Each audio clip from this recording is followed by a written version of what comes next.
예, 우리 인사합니다. 할렐루야 샬롬 하고 인사합니다. 할렐루야 샬롬 샬롬 샬롬 샬롬 샬롬 샬롬. 하나님 사랑합니다. 여러분 주 안에서 사랑합니다. 예. 내 생명을 건져주소서. 우리가 기도해야 될 기도 제목이기도 하죠. 오늘 제목입니다.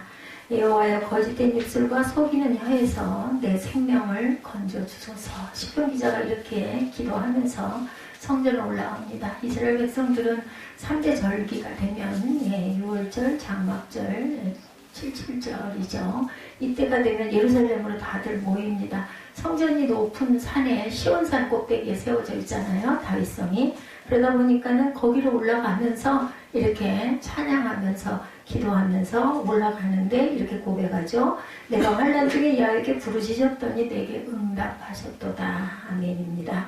거짓된 입술과 속이는 혀에서 내 생명을 건져주소서.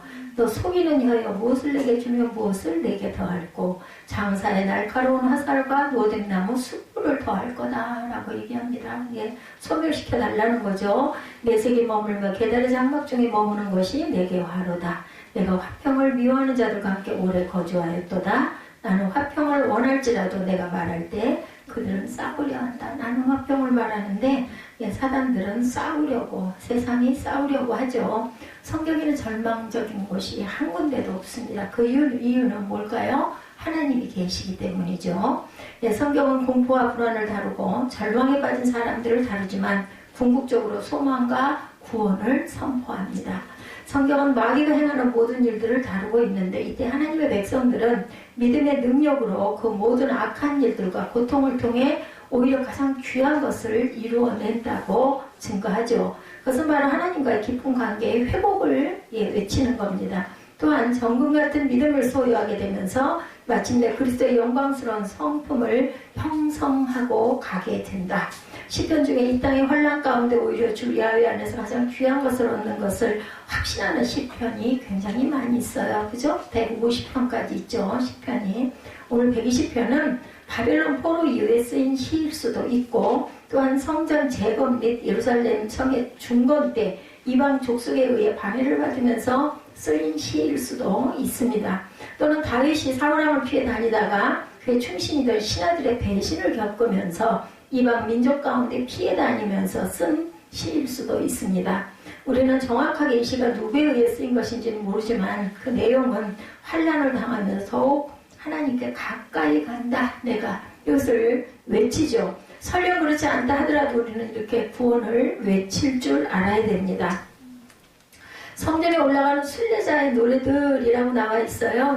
그 시편에 보면 Songs of Ascent라고 얘기하죠. 하나님의 자녀들의 전기, 이 노래들은 하나님의 백성들의 내면의 비밀을 계시하고 있는데 이 시편들 안에 하나님의 백성들은 자신들이 순례자들이라는 사실, 여러분 성경 읽다 보면요 본인들에게 깨달아지는 문구들이 있어요. 아, 이것이 이거구나 하고 깨닫게 되죠. 이런 외적으로 나그네와 이방인일 때도 있겠지만 궁극적으로는 내면의 조건들을 말하고 있습니다. 우리가 순례자라는 사실을 즉시 깨닫지를 못해요. 다들. 그죠? 땅에서 한 생전 살 것 같아. 그것을 못 느끼는 겁니다. 그런데 성경을 읽다 보면 우리는 잠깐 있다가는 안개구나. 성경 안에 써 있어요. 그죠? 써 있기도 해요. 요즘이라고. 근데 우리 인생도 나이가 조금 들고 보면은 돌아보면 앞으로 내가 얼마나 살까? 라고 생각하면은 이게 가까이 옵니다. 영혼은 아무데도 없다. 아무 누구에게도 영원한 삶은 없어요. 아무리 대단한 발명가, 학자, 무슨 박사, 명예 대통령, 무슨 아무 소용 없습니다. 우리는 순례자입니다. 우리는 순례라는 건 뭐예요? 돌아다녀요. 그죠? 자기 집이 없어. 고향이 없어. 고향은 딴 곳에 있어. 우리는 순례자다. 어떤 아이가 세상에 태어나면 환영을 받으면서 한동안 행복과 평안을 누려요. 우리 사무엘 그 나이 때까지도 그렇지 않을까. 제가 요즘에 보면서 느끼는 게 저렇게 팔자가 편할까 하는 생각이 들어요. 학교마저 방학이 이제 연기가 9일날 학교를 나가면 기적이죠. 더 연기가 될 수도 있습니다. 제 느낌에는 3월 한 20일경쯤 되면 조금 좀 움직임도 있지 않을까 하는 마음이 들더라고요. 성령으로 거듭나게 되더라도 이 땅에서 순례자라는 사실을 당장 깨닫지를 못하고 거듭난 후에 이전보다 이 세상의 편안함을 느끼게 되는 거, 거듭나야 된다라는 겁니다. 교회에 다 나온다고 해서 성도가 되는 게 아니고, 예배 시간에 다른 걸 생각하고 다른 걸 보고 딴청을 하고 있는 사람들은 성도의 배열에 들지 못합니다. 우리는 만유를 창조하신 하나님을 접하면서 하늘 저편은 더없이 푸르고 온 땅은 향기로 녹색으로 우거져 있다라고 노래할 수가 있어요. 은혜를 받으면. 산에 있는 나뭇잎들이 그렇게 반짝이고 예쁠 수가 없더라고요. 저도 그 새벽 예배 다닐 때 올라올 때 보면 그렇게 예뻐요. 우리는 믿음의 길을 걷다 보면 세상에서 편안하던 느낌은 사라지고 이 세상이 대단히 낯설다는 느낌까지 갖게 되는 날이 옵니다. 이때 우리는 이 땅에서 나그네와 순례자라는 사실을 깨닫게 되면서 이 땅에 거할 것이 없다는 것 또한 느낍니다. 영원한 내 집은 없다. 이걸 느끼게 되면 어떨까요? 세상에서의 특별한 무슨 욕심이나 이런 것들이 별로 필요 없어요. 집이 강남에 있어야 되고 몇 평에서 몇 평이 돼야 되고 이미 저에게는 더 어떻게 더 넓어요. 100평짜리 집에 사는 사람도 있고 복층에 살아가지고 7, 80평이 되는 사람도 있겠지만 저에게는 그런 축복이 그냥 이미 일찌감치 주어져 버리고 일찍 모든 걸 다 겪게 하셔서 너무너무 돌아보면 감사한 일 투성입니다. 이런 분위기가 성전에 올라가는 순례자들의 노래 속에 담겨 있다라는 거예요. 성전에 올라가는 노래는 120편부터 시작해서 여러분들 한번 쭉 넘겨보실래요? 134편까지 성전에 올라가는 노래라고 다 적혀 있어요. 올라가면서 예전에는 20편이 지금 우리 이렇게 읽지만 예전에 이게 전부 노래였거든요. 노래하면서 올라가는 거예요. 여기 나와 있는 내용들이 전부 다 기도입니다. 기도. 그래서 제가 20편, 120편을 기도해야 할 때니까 이번 주에는 사순절이기도 하지만 또 사순절에 이 시편 성전에 올라가는 노래들을 많이들 묵상하기도 합니다. 그래서 이번 주는 이렇게 성전에 올라가는 이 노래로 우리 함께 또 이 시편 이 부분이 여러분들 아마 익숙할 거예요. 내가 환난 중에 야유께 부르짖었더니 내게 응답하셨도다. 이 말씀. 이렇게 성전에 올라가면서 우리가 기도할 줄 알아야 되겠는데 믿음 안에서 고난을 지난 후에 보면 고난을 허락하시고 주장하신 분은 사단이 아니라 하나님이실 수도 있다는 것을 우리가 깨닫게 됩니다. 왜냐? 말씀하죠. 고난이 내게 유익이라고 얘기합니다. 10편 119편 71절에 보면 고난당하는 것이 내가 유익이라 이런 말미암아 내가 주의 율례들을 배우게 되었나이다. 고난을 당하다 보면 주님의 율례를 우리가 묵상하게 되고 그리고 감사하게 되고 고난에서 나를 그만큼 보호해 주셔서 여기까지 오게 해주셨구나 감사하게 됩니다. 60년이라는 세월이 참 짧은 건 아니에요. 눈 깜짝할 사이에 간 것 같지만 사실은 돌아보면 엄청 긴 시간 동안 저는 밥이 없어갖고 배가 고파 본 적은 별로 없었던 것 같아요. 한두 번 위기는 있었지만 엄마가 굶더라도 자식은 먹입니다. 그렇기 때문에 내가 그렇게 배가 고파가지고 배고파 먹을 게 없어 이랬던 적은 없었던 것 같아요. 얼마나 감사한지 그 먹을 거리를 부모를 통해서 보호를 받게 하시고 주신 하나님 하고 싶은 거를 하게 해주신 하나님께 감사밖에는 남는 게 없더라고요. 교제 가운데 있게 되면 순례의 목적이 이루어진 셈이 된다. 하나님과의 깊은 교제 가운데 여러분들이 만약에 계신다면 정말 하나님께서 주신 귀한 목적 그리고 은혜를 더 깊이 깨닫게 됩니다. 그리고 하나님께서 함께 하시면 아무리 큰 광풍과 문제가 있어도 모든 것을 초월하는 하나님의 기쁨과 평강을 누리게 됩니다. 여러분들 평안을 원하죠. 뭐라 그래서 예수님이 평안을 너에게 주겠다라고 얘기해요. 그래서 우리가 그 찬양도 많이 하죠. 평안을 너에게 주노니. 그죠? 그 평안이 오는 것은 하나님을 굳게 믿고 나아갈 때 그럴 때 하나님께서 우리에게 참된 평안을 주신다. 내 환경하고 상관없이 환경을 둘러보고 내가 기쁘니까 내가 즐거운 일이 있으니까 누가 나한테 뭘 줬으니까 기쁜 그거는 잠깐이에요. 근데 알 수 없는 평안이 오는 것 하나님 주신 평안은 무슨 상황이라도 어떤 상황이라도 그 상황에도 생각해보면 그래도 이만하게 감사하다 이런 생각 여러분들 안 드세요? 드시죠? 저는 요즘에 다리가 얼마나 귀중한 존재라는 생각을 굉장히 많이 합니다. 그런데는 다리도 발등도 지금 문제가 좀 생기죠. 이 무게가 너무 심하게 누르니까 이제 발등이 삐그덕거리고 아파요. 그러다 보니까는 여기서 조기 걸어가는 것도 막 뛰어가죠. 엎드려서 뛰어갑니다. 그것도 너무나 힘이 들고, 이러다 보면은 내가 대소변 해결은 도대체 어떻게 할 것인가? 다리가 없다면, 그죠? 기어갈까요?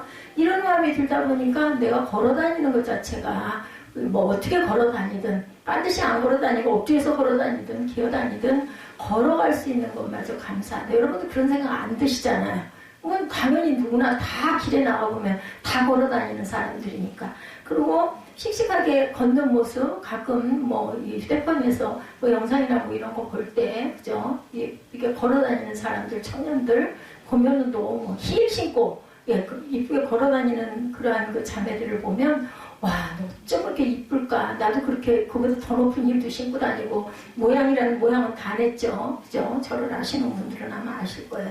누가 알았겠냐고요, 이 나이 때 벌써부터. 요즘에는 나이가 70이 훨씬 넘은 분들도 아주 정말 건강하게, 아주 그냥 정말 당당하게 잘 다니시는데, 저는 그 사람들보다 10년이나 지금 아래인데도 불구하고 온전하게 잘 서서 못 다니니까. 그러니 이 강단이 얼마나 감사한지. 제가 손을 이렇게 짚지 못하면은 설교나 할 수 있겠냐고요. 예전에 사도, 누구예요? 요한사도. 요한사도가 100세까지 사시다 보니까, 그 시대에 100세니까, 거동을 잘 못하시니까 사람들이 이렇게 모시고 앞에다가 의자에다 딱 앉혀드리면 앉아가지고,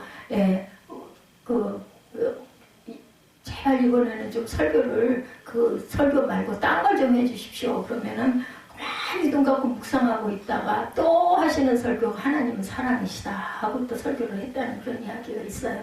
얼마나 그분이 성품이 엄청 거칠고 격했던 분인데 얼마나 은혜를 받았으면, 마리아를 모시게 함으로 인하여 그 12제자 중에서 유일하게 순교하지 않은 그러한 가장 오래 산 그러한 제자이기도 하죠. 그리고 또 많은 말씀을 또 묵상하시고 그 요한복음 쓰신 그러한 저자이기도 합니다.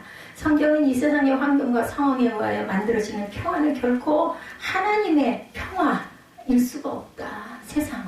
그죠? 하나님의 평화는 없습니다.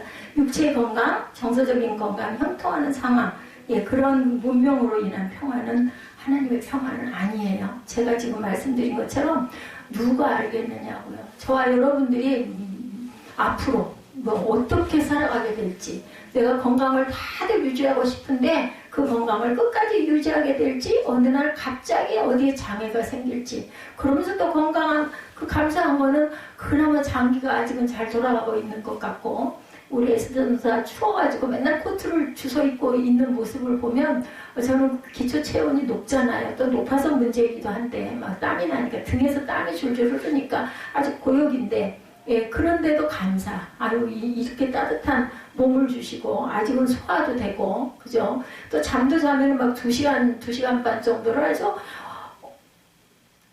하는 새에 눈을 뜨면은 시간, 딱 그 시간에 눈 떠져 화장실 가고 싶어지면서 눈을 뜨고 보면은 시간이 어느덧 2시간이 가 있는 거예요. 보면은 내가 숙면을 했구나. 낮에 한 번, 밤에 한 번, 요즘엔 또 사이에도 좀 잡니다만은 그렇게 잘 잘 수 있는 거, 잠 못 자는 것처럼 괴로운 게 없잖아요, 여러분들. 한번 해보셨죠? 어떨 때 아플 때, 통증이 올 때 못 자잖아요. 왁신 쑤시면 잠을 들만 하면 아파가지고 또 잠을 깨게 되고 이렇게 되는데, 그나마 이렇게 잘 수 있게 누우면 아직은 편하니까 너무 감사한 게 많아요. 벌써 제가 여러분들에게 이 말씀 드리면서 마음속으로 세보니까 7, 8가지, 10가지 이상. 그죠? 그래서 감사를 늘 기록하시는 것도 좋아요. 오늘 내가 감사했던 것 쭉 시간을 돌이켜보면서 간단하게라도 한번 메모를 해보세요. 날짜를 꼭 쓰시고 감사, 오늘의 감사 이렇게 쓰시다 보면 아마 은혜가 되실 거예요. 그래서 감사에 대한 성경 구절을 좀 찾아보시는 것도 좋고, 그래서 좀 연필로 내가 직접 기록해 보시는, 연필 아니면 워드도 상관없죠. 그렇게 해서 좀 쭉 기도 노트를 만드시면 그렇게 은혜가 있다 합니다. 이 세상에서의 안일함과 편안함은 이 세상의 임금인 마귀가 주는 평화일 수가 있다. 누가복음 12장에 어리석은 부자 이야기 여러분들 아시죠? 그는 이 땅에서 살면서 잘 먹고 잘 쉬고 평안하게 지냈어요. 그런데 그 영은 하나님께로부터 버림을 받았죠. 누가복음 12장 19절에서 21절 오늘 그 주보에 보면 조금 참고가 돼 있을 겁니다. 아마 뭐라고 말씀하세요? 또 내가 내 영혼에게 이르되 영혼아 열에 쓸 물건을 많이 쌓아두었으니 평안히 쉬고 먹고 마시고 즐거워하지 하리라 하되 하나님은 뭐라 그러세요? 어리석은 자여 오늘 밤에 내 영혼을 도로 찾으리니 그러면 내 준비한 것이 누구의 것이 되겠느냐 하셨으니 자기를 위하여 재물을 쌓아두고 하나님께 대하여 부유하지 못한 자가 이와 같으니라. 잔뜩 곡간을 지어가지고 그 풍년이든 곡식을 잔뜩 쌓아놓은 거 뭐하냐는 거죠. 밤에 영혼을 찾아가 버리고 나면 그 재물 도대체 누가 쓸 거니? 예, 그렇게 그러니 뭐야 많은 사람들에게 잘 나눠줘라. 여러분들 보시면은 예, 은혜 받아가지고 어떻게 하던가요? 사도행전 2장에도 보시면 나오죠? 예, 그러고 나니까 막 성령이 임하셔가지고 막 방언으로 말하게 되고 남의 나라 말이 다 들리게 되고 이 역사가 일어나고 나니까 예, 자기 거를 다 나누어주고 그리고 서로 통용하고 서로 돌아가면서 집집마다 다니면서 떡을 떼고 나누고 그리고 찬미하니라 이렇게 나타나 있어요. 보면은 사도행전에 쭉 구절구절에 그 은혜 받고 나면 베드로가 3,000명 회개시킨 사건이 일어나고 나서는 그때도 또 그죠? 집집마다 다니면서 서로 교제하고 가진 것을 막 나누고 왜? 은혜를 받았기 때문에 너무 기쁘니까 아 당신 이거 없어? 내가 주리다 이렇게 서로 잘 지내서 막 나누는 사건이 일어나죠.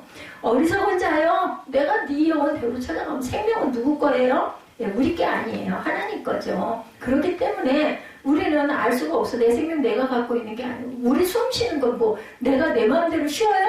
예? 물론 뭐 잠깐 참았다 쉬는 건 있겠지만 그거 내가 만약에 이러고 쉬고 하루 종일 있다가 딴거 뭐 아무것도 못 하잖아요. 그런데 그냥 자동으로 쉬게 해주니. 근데 그게 어느 순간 뭐에 걸려서 멈추게 되면 우리는 몇 분이나 참나요? 나와 있죠. 몇 분 참으면 예, 결국은 사망할 수밖에 없는 것.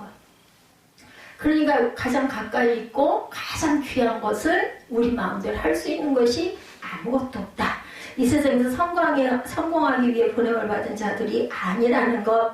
예. 세상에서 무슨 대단한 일을 하라고 보낸 자들이 아닙니다. 물론 우리가 볼 때 세상에서 참 대단한 사람들 많죠. 너무 부럽죠. 근데 하나님께서 지으실 때 각각의 그릇으로 지어주셨어요. 하나님은 대단한 일하는 사람 보고 아이고 너 큰일 했구나 하시는 일이 없어요. 자기가 해야 할 것을 온전하게 끝까지 행한 사람들을 칭찬하시는 하나님이십니다. 큰 일이건 작은 일이건 상관이 없죠. 그래서 그릇도 귀 쓸 그릇과 천이 쓸 그릇이 있지만 천하게 쓰인 그릇이라고 해서 하나님이 짓지 아니하신 건 없다라는 거죠. 필요하니까 조그만 그릇도 필요하고 큰 그릇도 필요하니까 각각 만들었고 그 만든 것만큼 잘 사용되면 그것이 그 사람의 인생이 성공한 인생이다라는 거죠.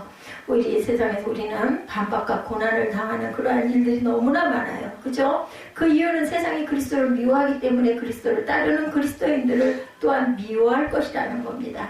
이 세상이 우리를 미워하는 것은 이유가 없어요. 예, 이 세상에 단지 세상은 하나님께 속하지 않았고 우리는 하나님께 속하였기 때문에 세상에서 미움을 당하는 거예요. 미운 오리 새끼. 예, 우리 반에서 학생들 반에서도 보면 사람들이 굉장히 좋아하는 친구들이 있고 그렇지 못한 친구들이 있죠. 왜?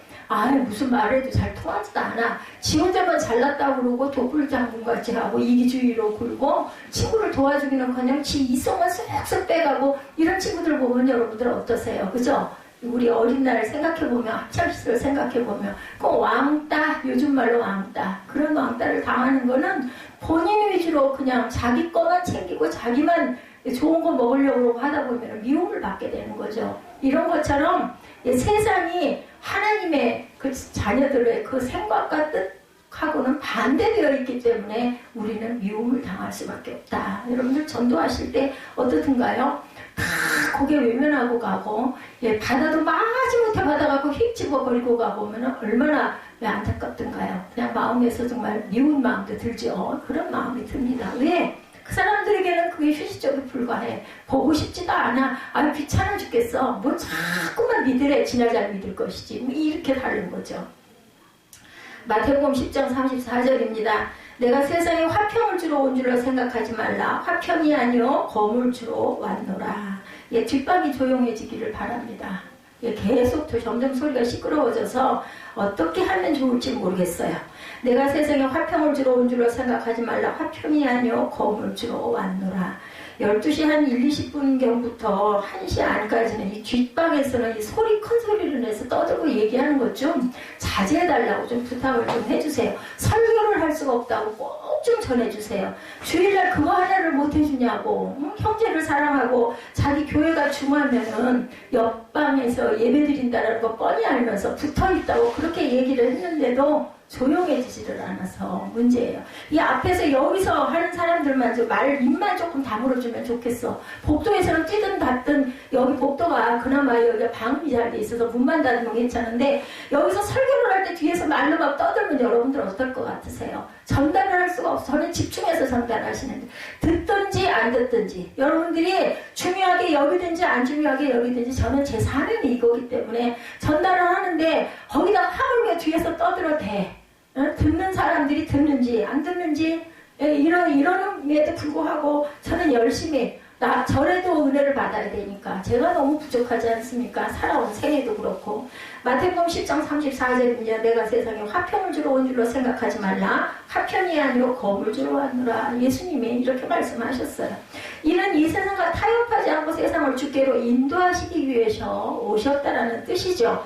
그러므로 우리는 이 세상에 주님께 온전히 돌아오기 전까지는 그들이 우리를 대적할 것이라는 것을 생각하고 좋은 소리 이렇게 전도하고 선교하고 하면서 좋은 대접 받으려고 하는 것 자체가 어불성설. 그냥 당연히 예수님도 그랬잖아요. 박해 엄청 받았잖아요. 가라고 나가라고 떠나달라고 그러면 예수님 안 싸우셨어요.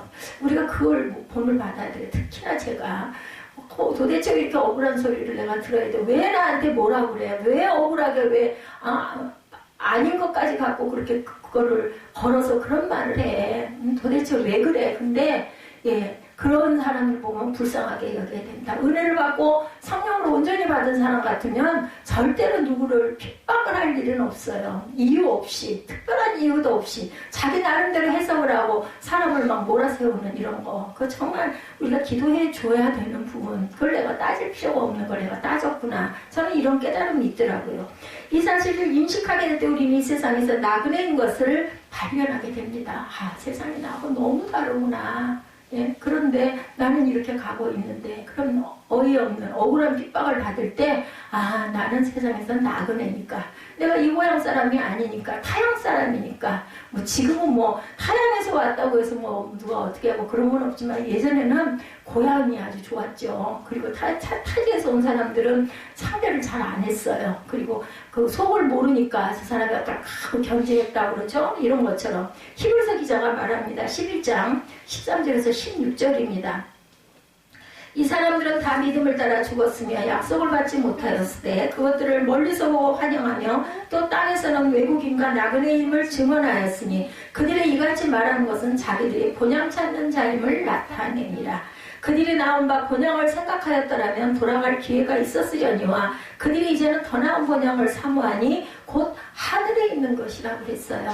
땅에는 그런 본향은 없습니다. 그러니까 우리가 아무리 기가 막힌 맨션에 빌라에 호화 주택을 사서 처음에 들어갈 때 너무너무 좋죠. 여러 가지 요즘에는 자동이라면서요. 누가 어디서 딱 들었으면 벌써 집으로 연락이 온다면서요. 차가 들어왔다고 연락이 오고 도착했구나 다 보인다면서요. TV도 보이고 그렇게 화면 장치들을 기가 막히죠. 다 안방에 앉아서 모든 거 다 보고 요즘에는 밖에 나가서도 저도 보니까는 김치냉장고 조정을 할 수 있게끔 휴대폰에 다 어플만 깔면 내가 이거 조금 너무 약하게 나왔구나. 어느 날을 이렇게 보다 보면 이거 좀 날이 더워졌으니까 좀 약하게 놔야겠네. 조정을 할 수 있게. 그냥 아주 기본적인 부분이죠. 그런데 될 것도 없이 차가 주차장에 들어서기 전에 벌써 이미 차단기가 딱 열리면 알게 되고 이렇게 좋은 세상이 있다 하더라도 그거 여러분들 몇 달 너무 신기해. 계속 신기할까요? 계속 그러다 보면 그냥 다 그러려니 하게 살게 됩니다. 그런데 예, 하나님께서 우리에게 주시는 기쁨은, 평안은 사람이 줄 수 있는 것으로는 우리가 계산을 할 수가 없다는 거죠. 하나님이 그들의 하나님이라 일컬음을 받으심을 부끄러워하지 아니하시고 그들을 위하여 한 성을 예비하셨습니다. 저 여러분들은 그래서 복된 분들이에요. 돌아갈 곳이 있잖아요. 예, 우리들 퇴근할 때 만약에 집이 없다고 상상해보세요. 어디 가겠어요? 뭐 매일 어디 가겠어요? 매일 사우나 가서 주무실래요? 진짜 얼마나 그게 불안하고 불편할까요? 집이 있으면서 사우나를 가는 거랑 거기 가서 하룻밤 좀 나 좀 다 떠나서 좀 쉬고 잘래. 뭐 쉬고 자지도 못하지만 시끄럽죠. 뭐 얘기 소리 떠드는 소리 나기 때문에. 그렇지만 그거 매일같이 갈 데가 없어서 거기 간다 생각해보세요. 여러분들 어떻게 지내시겠어요? 만약에 제가 돌아갈 본향이 없다고 생각해보세요. 제가 얼마나 불안하겠어요.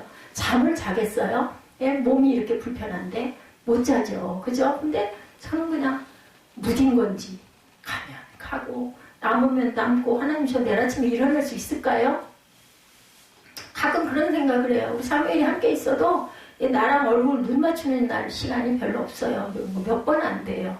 그러다 보면은 어떻게 알겠어요? 예, 그거 저한테 축복인데, 예, 어저께 그 얘기를 내가 너무 속이 상해서 그런 얘기를 한번 했습니다만, 본문 1절에 보면, 내가 환난 중에 야훼께 부르짖었더니 내게 응답하셨도다. 오늘 본문 1절입니다.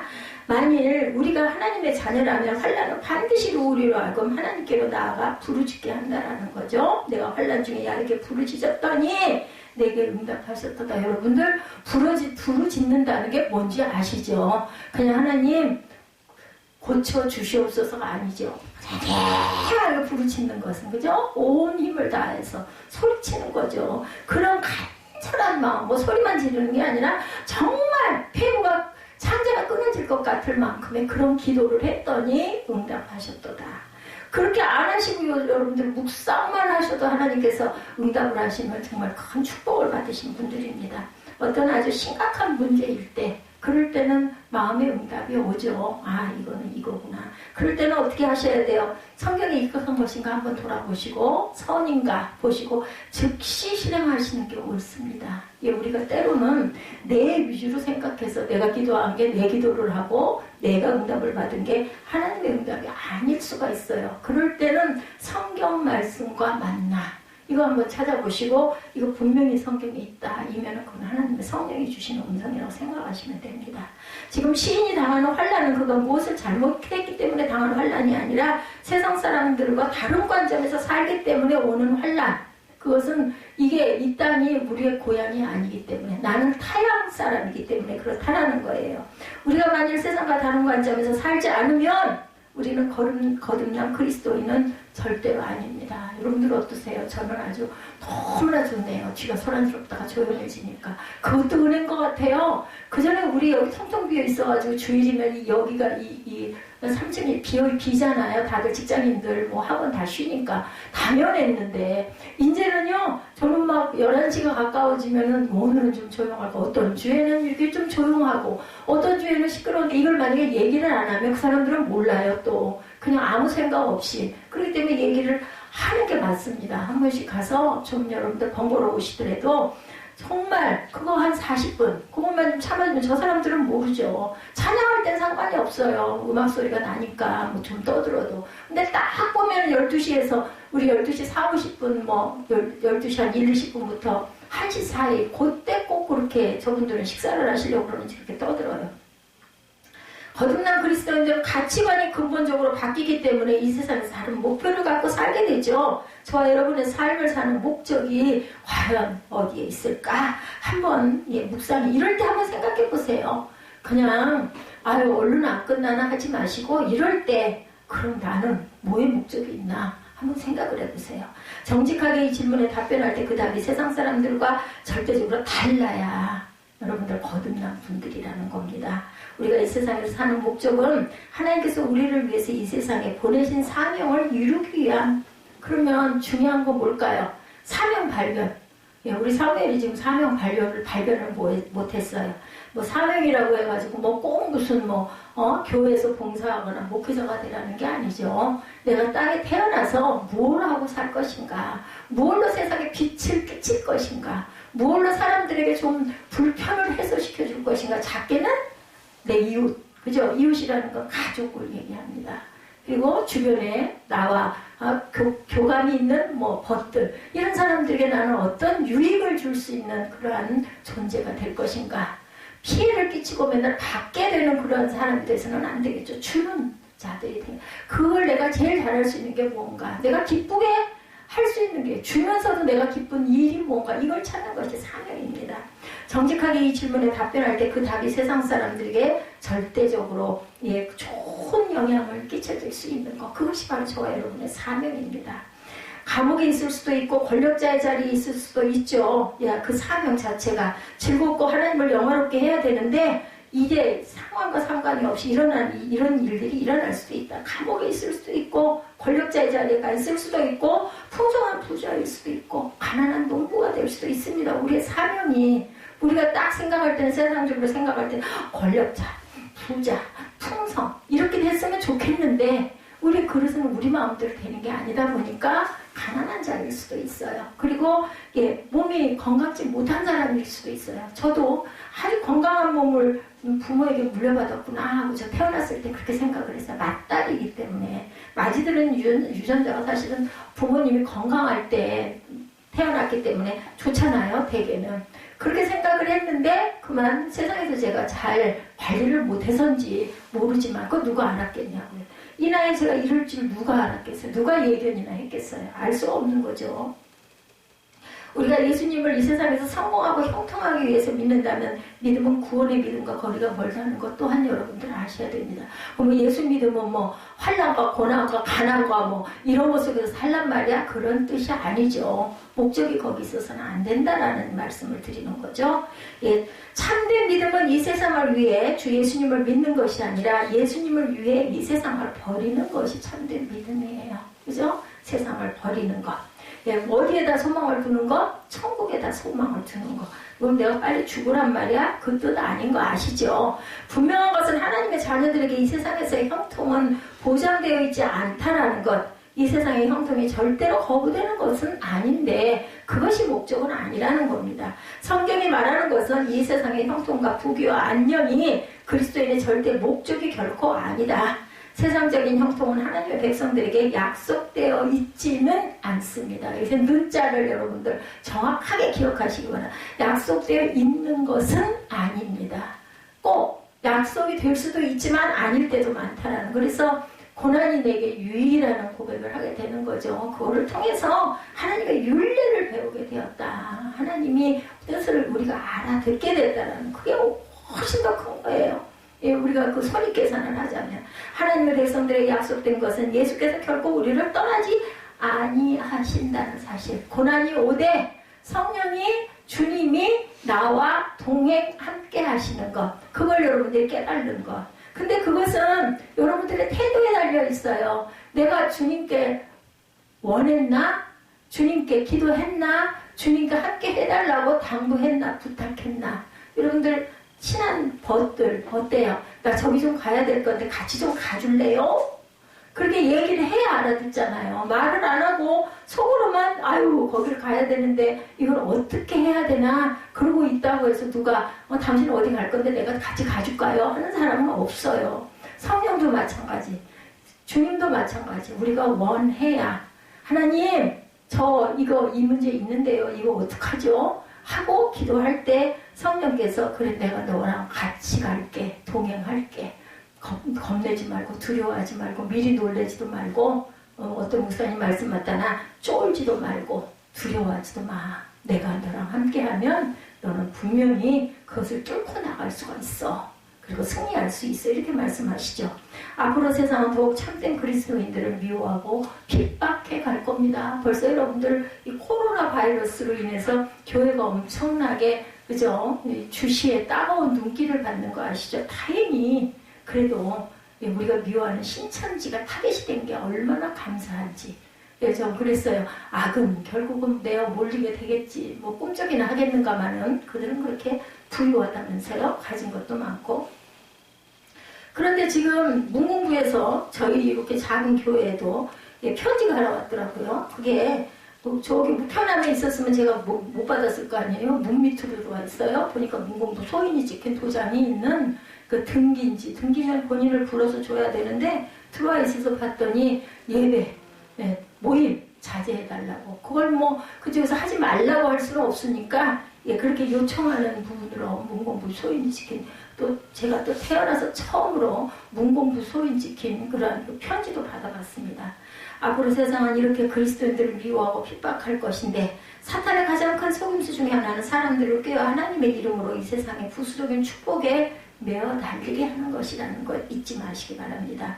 우리가 하나님의 자녀라는 사실 때문에 육체적인 건강이 보장되고 하는 일마다 형통한 것을 신앙의 목표로 삼는다면 그것은 큰 잘못입니다. 그것은 곁길로 빠지는 지름길이라는 것. 그게 목적은 아니에요. 형통한 삶을 살아야 되니까 내가 가서 예배드려야지, 이게 목적이 되어서는 안 된다는 거죠. 내 삶에, 내 순간에 하나님께서 나와 동행해 주세요. 제가 이렇게 형편없습니다. 제가 이렇게 부족합니다. 하나님, 나를 좀 붙들어 주세요. 이걸 기도하시는 것이 목적이라는 것. 그리고 하나님께 영광 돌리는 것이 목적이 돼야 됩니다. 내가 거둔 모든 수확, 내가 거둔 모든 기쁜 일들은 다 하나님이 주셨습니다. 감사하시라는 거죠. 수천 명의 사람들을 모아 큰 성공을 위해서 하나님의 큰 능력을 필요로 한다면 이 또한 내 자신의 영광을 구하기에 하나님을 이용하는 헛된 믿음일 수도 있다는 것도 우리가 감안해 봐야 된다. 그러니까 수천 명이 있는 교회나 10명이 모인 교회나 하다못해 개척해서 시작해서 가족을 데리고 아이들 둘을 앉혀놓고 예배드리는 교회나 하나님께서는 각자에게 맡기신 그릇의 분량이 있다는 것, 거기에 최선을 다하면 됩니다. 오늘 시인은 내가 환난 중에 야외께 부르짖었다라고 얘기하죠. 성도의 축복은 환난이 찾아오지 않는 데 있는 것이 아니라 환난 중에 기도할 수 있는 복이 임하는 것이 바로 성도에게 오는, 성도에게만 부여해주는 축복이라는 것. 거듭난 성도의 기쁨은 주변의 상황이나 되어지는 일들로 인한 기쁨이 아니라 기쁨의 근원 되시는 여호와 하나님으로 인한 기쁨이어야 그게 참된 기쁨이라는 겁니다.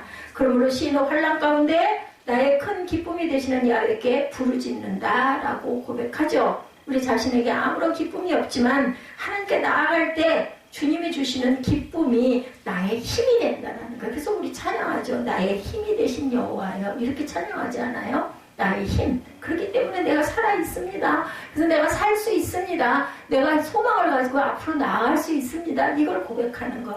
이것이 바로 기쁨이고 이것이 바로 감사가 되는 거죠. 우리에게는 아무런 기쁨이 없을지라도 야훼 하나님께 나아가 부르짖으면 상황과는 관계없이 하나님의 기쁨을 여러분들이 누리게 된다는 거예요.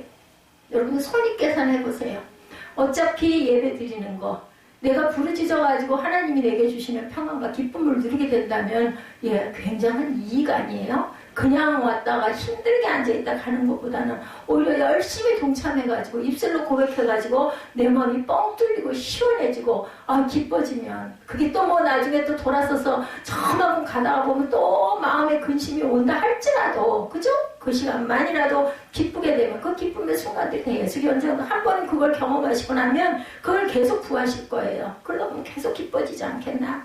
우리는 이 땅에서 순례자이기 때문에 구름과 어두움이 우리의 삶을 두르지만 기쁨의 근원 되시는 하나님께서 언제까지든지 나아가 부르짖음으로 하늘의 힘과 기쁨을 얻게 되는 것, 이것이 성도, 저와 여러분의 특권이라는 것.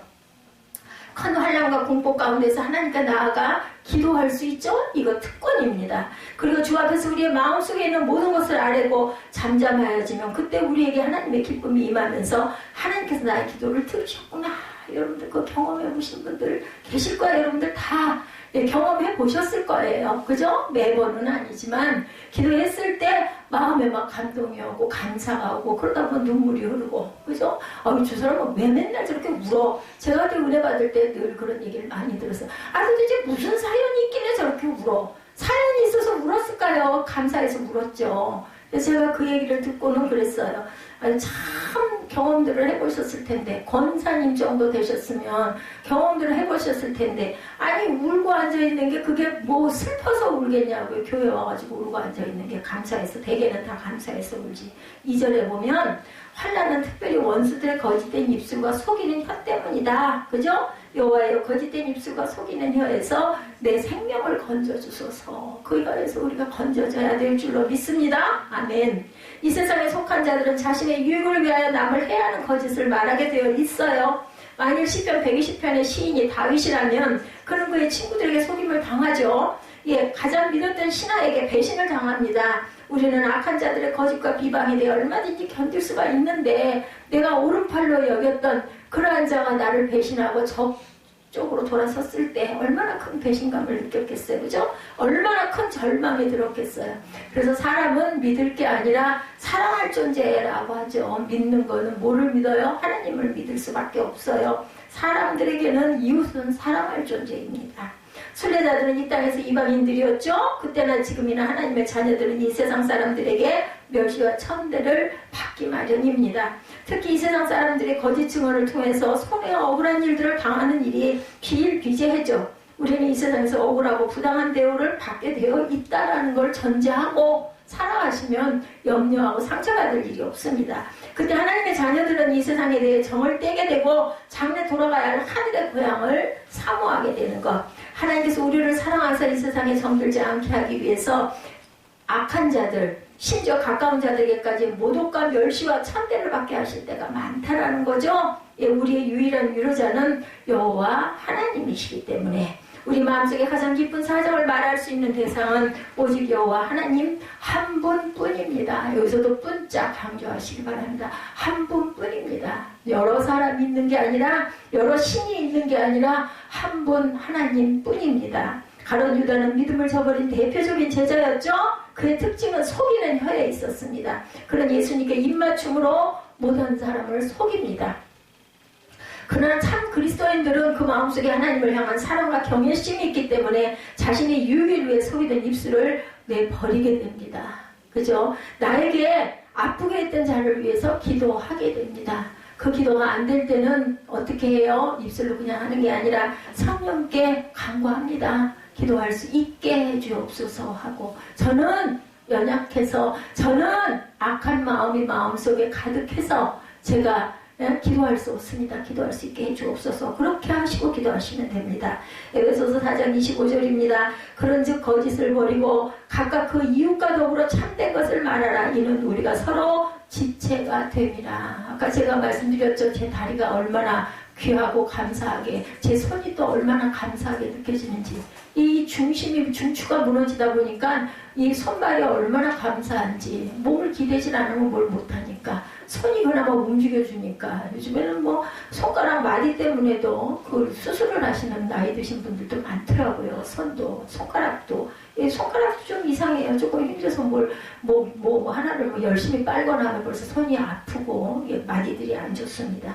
대부분의 인간관계 속에 교묘한 속임수가 있다는 거죠. 약삭발음, 처세술, 또 그걸 또 요즘 말로 꼼수 이런 말 많이 하더라고요. 이 세상 사람들의 꼭 필요한 삶의 자세. 세상 사람들은 이런 걸 다 해야 돼. 이런 걸 잘해야 잘 살아남는다 그러죠. 그러나 그리스도인들은 그들의 혀를 유창하게 굴려 남을 절대로 이렇게 꼼수를 부려서 처세술로 약삭발음으로 속여 넘겨서는 절대로 안 된다는 거죠. 거짓으로 자기 유익을 얻거나 꼼수를 부려서 상황을 자신에게 유리하게 만드는 일 등을 해서는 안 된다. 그러니까는 미련한 자 같이 그렇게 굴고 살다 보니 여러분들은 얼마나 마이너스스러운 일들을 많이 당하게 되죠. 뭐야, 나만 맨날 이렇게 당해? 나만 맨날 이렇게 세상에서 손해를 보고 살 일은 아니야. 나도 똑같이 할 거야. 근데 그렇게 해서는 안 된다는 거예요. 오스왈드 챔버스는 내 자신이 공평한 대우를 받으려고 주장하는 것은 아직 자신을 주께 내어놓지 못한 증거다. 이렇게 말합니다. 약삭발음이나 처세술, 공갈이나 위협으로 상대의 마음을 속여서 자신의 원대로 하려는 것은 마귀의 계략이라고 말합니다. 우리는 내 자신을 위한 공정한 대우를 따지며 시간을 절대로 낭비해서는 안 되겠다. 내가 당한 억울한 일들 때문에, 알아주지 않는 것 때문에, 손해본 느낌 때문에 따질 것은 따져야 한다면서 자기의 권리를 주장해서도 안 됩니다. 좀 억울하죠. 저는 억울하다는 생각이 들어요. 기도해야죠, 하나님께. 저 이러이러한 일들이 이렇게 있어서 그건 가능해요. 하나님, 이럴 때 제 마음에 상처가 이렇게 오는데, 소외감이 이렇게 드는데 하나님께서 위로해 주세요. 하나님께서 이 상황을 좀 벗어나게 해주세요. 이렇게 기도할 수 있어야 합니다. 예수님처럼 억울한 일을 당해도 이 세상은 그러려니 하고 하나님께서 알아주실 것을 의지하며 나아갔던 예수님. 그죠? 예, 그렇게 병자를 치료해주고 귀신을 쫓아주고 했는데 오히려 또 핍박을 당해가지고 그 동네에 있지도 못하고 딴 데로 이동했던 누구도 그랬어요. 바울도 그랬죠? 예, 이런 일들을 당합니다. 예수께서 말씀하시죠. 너희가 내 제자가 되면 사람들이 너희를 공평하게 대하지 않을 것이다. 그러나 그러한 대우에 신경 쓰지 말고 너희는 단지 모두에게 선을 행하도록 힘쓰라고 말씀하시죠.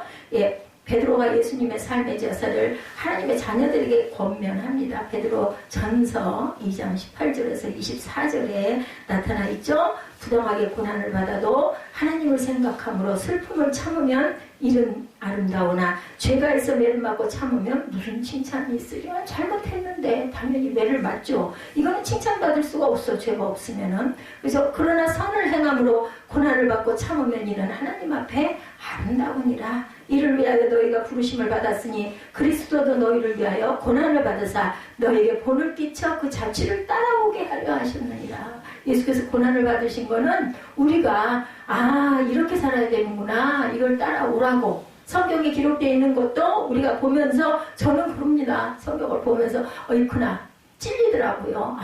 예수님은 이렇게 그냥 그래 억울한 일을 당해도 그냥 아무 말씀 안 하시고 그 자리를 떠났는데 나는 막 억울하다고 막 고래고래 소리를 지르고 혈기를 냈으니 어이구 부끄러워라 이런 마음이 드는 거죠. 성경을 읽다 보면 보다 보면 뻔히 알았던 부분인데 내가 어떤 경우를 당했을 때 말씀을 딱 읽어보면 아이고 이거 내가 잘못했네. 더군다나 종이라는 게 어째 그 지경이냐 마음속에서 성령의 야단을 치셔요. 그럼 너도 똑같지. 뭐 달러? 손뼉이 서로 마주쳐야 소리가 나죠. 잘못한 거, 제가 잘못한 거죠. 은혜를 좀 받았으면, 좀 다르다고 여기면, 그러면 너는 그러지 말아야지. 그죠?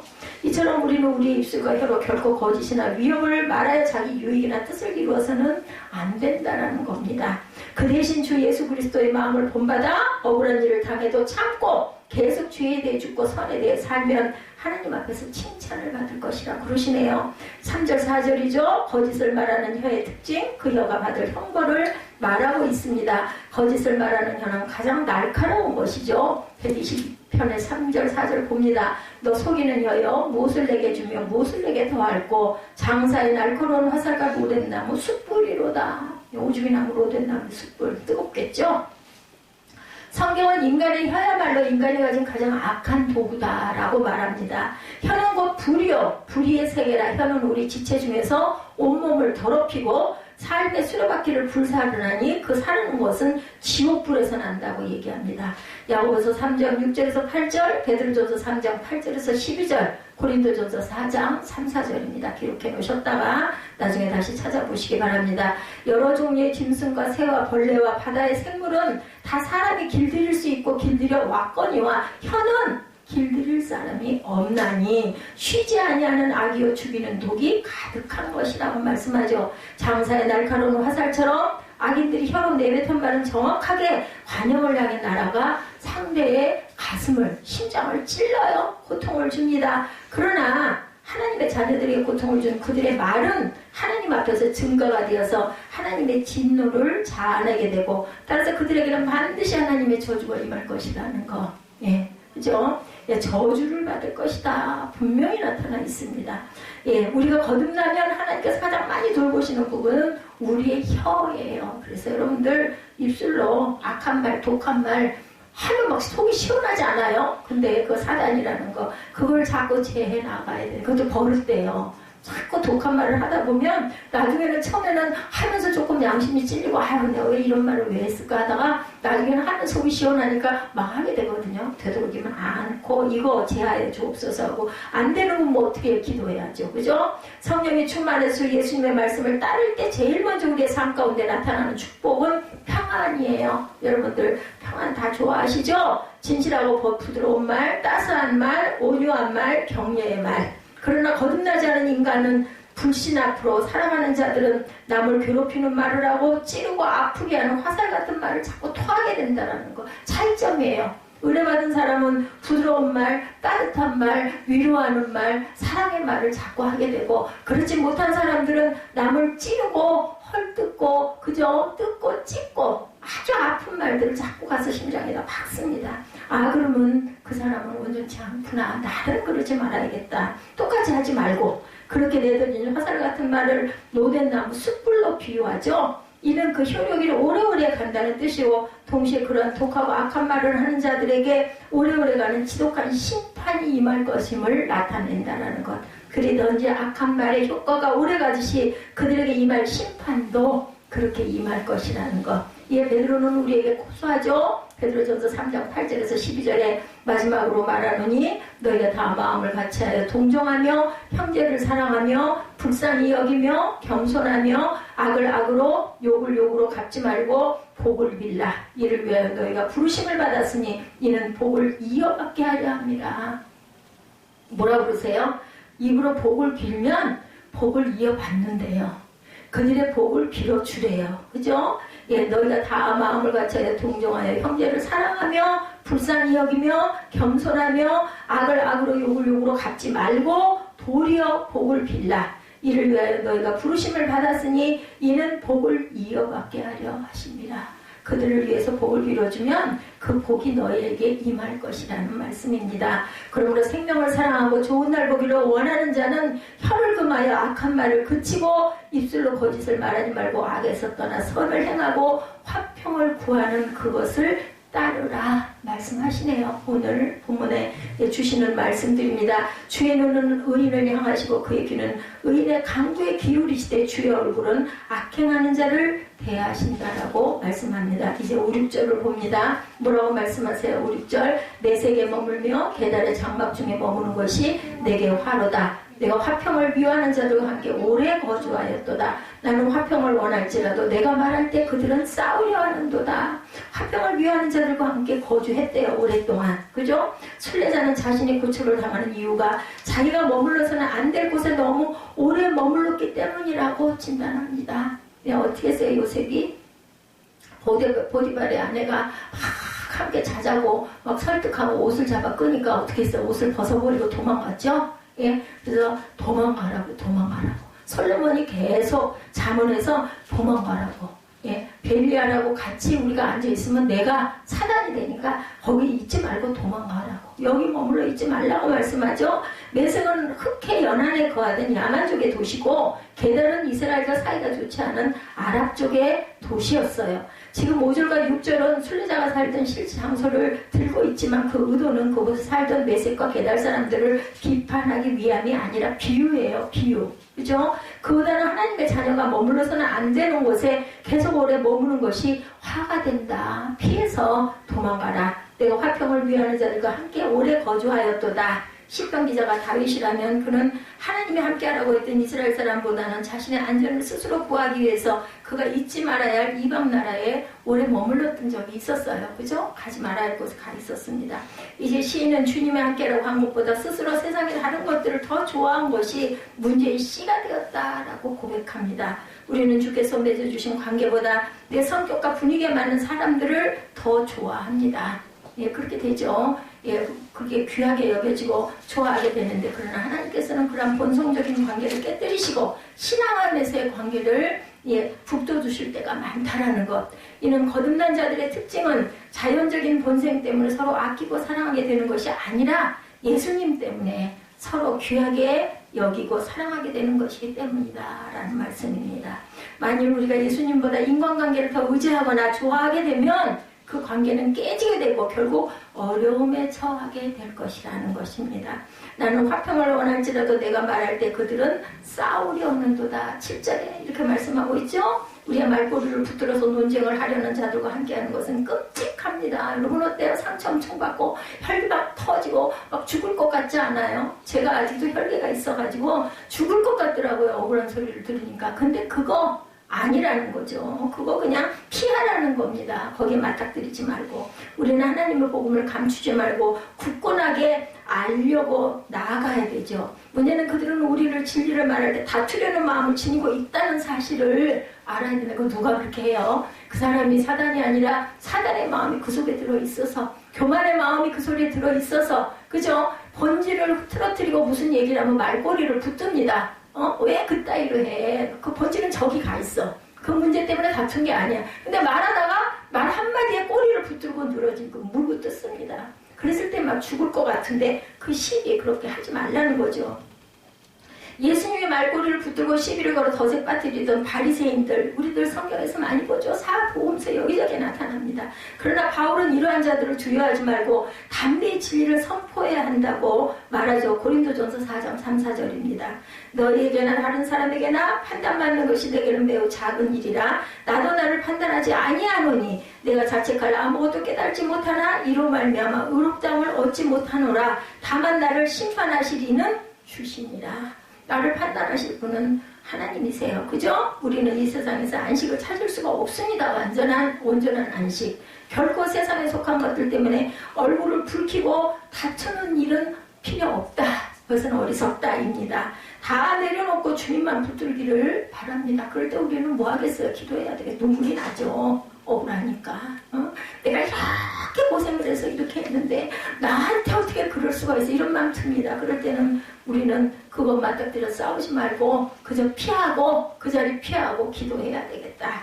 우리를 비난하는 자들 앞에서 우리가 할 일은 이 세상을 타향으로 여기고 하나님 나라를 바라보는 것, 그게 위안입니다. 그리고 그들이 예수님을 알 수 있도록 복음적인 태도를 보이는 것, 그리고 기도해 주는 것. 우리가 이 땅에 머무는 이유는 성공이나 영광을 얻기 위함이 아니라 하나님께서 주신 사명 때문이라는 것. 내 사명은 과연 무엇일까? 그것이 내 마음에 합당할 수도 있고 그렇지 못하고 억울할 수도 있어요. 그건 누가 갚아주실까요? 하나님이 갚아주시겠죠. 여러분들은 모두 다 천국이 있다고 믿는 분들입니다. 그렇기 때문에 지금 내 현실이 조금 고난스럽고 좀 억울하고 좀 내가 손해나는 것 같아도 이거 하나님 아시니까 하나님이 갚아주시겠지. 그러면 기쁨으로 하시는 게 맞죠. 막 억울하고 속상하고 막 눈을 기고 밉고 그러면 그거 상도 못 받고 내가 할 거나 어쩔 수 없어서 행하고 그런 의미는 그냥 감사함으로 감당하면 하나님께서 주시는 축복은 우리가 생각하는 축복은 비례가 되지 않는다라는 것. 여러분들 천국에서 영원히 평안하게 아직은 당당 멀었지만 30년 후가 될지 60년 후가 될지는 모르지만 우리는 몇십 년 눈 깜빡할 사이 여러분 나이가 들으면요 엄청 빨리 가요. 일주일이 어떻게 이렇게 빨리 가고 한 달이 어떻게 1년이 막 살같이 갑니다. 그래서 살같다고 얘기하지 않습니까? 우리가 이 땅에 머무는 이유는 성공이나 영광이 아니고 하나님께서 주신 사명 때문이라는 것. 하나님은 비록 이 세상이 거짓과 폭력이 난무하지만 그곳에서 우리가 평화의 사람으로 살아가기를 원하세요. 화평의 사람으로 살아가기를 원하세요. 그리고 또한 빛으로 여러분들이 드러나기를 원하세요. 주변에 빛을 뿌린다는 건 내 몸에서 빛이 번쩍번쩍 난다는 게 아니라 어둠을 밝혀주는 것, 불편함을 덜어주는 것. 이게 내가 빛의 역할을 하는 거죠. 이 세상에서 고난을 당할 때 특히 어처구니 없는 오해를 받을 때 억울한 일을 당할 때 하나님께 나아가 부르짖으며 위로를 얻기를 바랍니다. 오늘 새벽 예배 때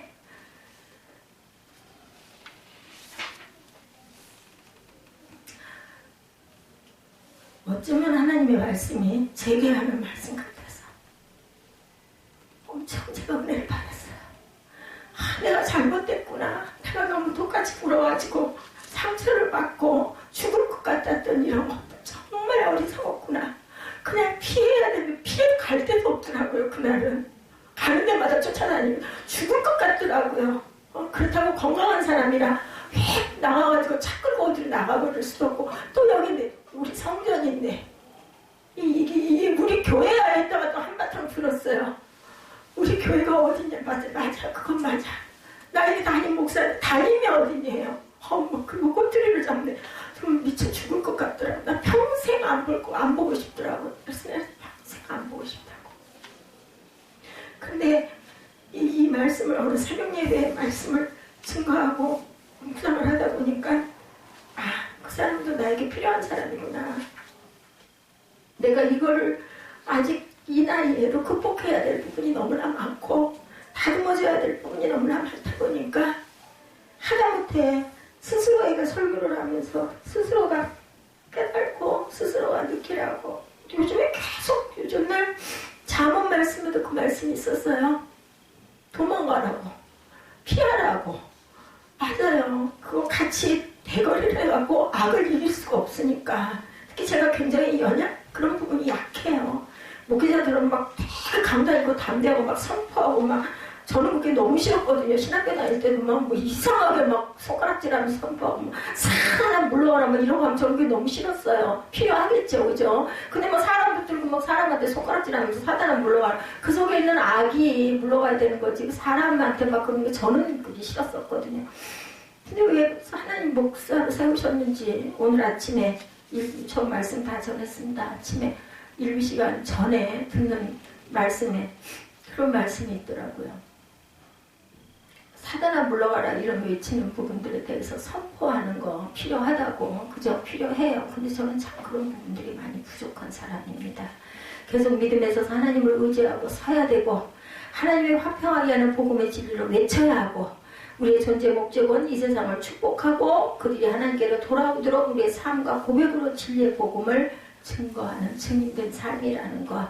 우리의 존재 목적은 이 세상을 늘 축복해야 된다는 것. 화평하게 하는 자는 복이 있나니 그들이 하나님의 아들이라 일컬음을 받을 것이며 의를 위하여 박해를 받는 자는 복이 있나니 천국이 그들의 것이니라. 근데 당장 그 천국이 임하면 얼마나 좋아. 막 혈기가 나고 막 얼굴이 펄펄 끓고 막 가슴이 두근두근 뛰고 손발에 힘이 하나도 없고 막 꼭 쓰러질 것 같은 그런 아주 그 낭만. 그 사단이 막 우리를 저주하는 거죠. 그 속에 있는 사단이. 그 불화살처럼 사람의 심장을 꿰뚫고, 그죠? 그렇게 상처를 입히는 거 도망가야 돼요. 그럴 때는 절대 대거리를 해서는 안 됩니다. 마태복음 5장 9절에서 12절입니다. 너로 말미암아 너희를 욕하고 박해하고 거짓으로 너희를 거슬러 모든 악한 말을 할 때 너희에게 복이 있나니 기뻐하고 즐거워하라. 하늘에서 너희 상이 크니라. 너희 전에 있던 선지자들도 같이 박해했느니라. 환난 가운데 기도하는 저와 여러분들, 특히 지금 우리가 기도할 때예요. 그죠? 코로나 바이러스 때문에 우리는 참 눈에 보이는 것이 굉장히 약한 것 같아요. 근데 정말 뭐 코로나 바이러스 때문이든 말든 재난상 속에 심판이 18일 날 있어서든 아니든 어쨌든 간에 그걸 통해서라도 정말로 절실하게 기도하시는 저와 여러분들이 되시기를 주님의 이름으로 축복합니다. 우리의 목적은 어떤 상황에서든지 빛과 소금의 역할이라는 점 절대로 잊지 마시고 화평을 세상은 받아들이지 않더라도 쉬지 않고 화평을 전하는 화평의 전도자들이 다 되시기를 주님의 이름으로 축복합니다. 우리를 아프게 하고 우리를 찌르고 그죠? 예, 2절이었던가요? 거짓된 입술과 속이는 혀에서 내 생명을 건져 주옵소서. 그리고 또 한 번 더 기도합시다. 그의 생명도 그 속이는 혀와 그 거짓된 입술들을 바꿔서 하나님의 자녀가 되게 하여 주옵소서. 뭐 권사면 뭐예요? 그죠? 장로면 뭐예요? 잘못됐으면 회개하고 거듭나야죠. 뭐 끝까지 죽으라는 건 아닙니다. 오늘 그들을 위해서 기도하시는 저와 여러분 되시기를 주님의 이름으로 축복합니다.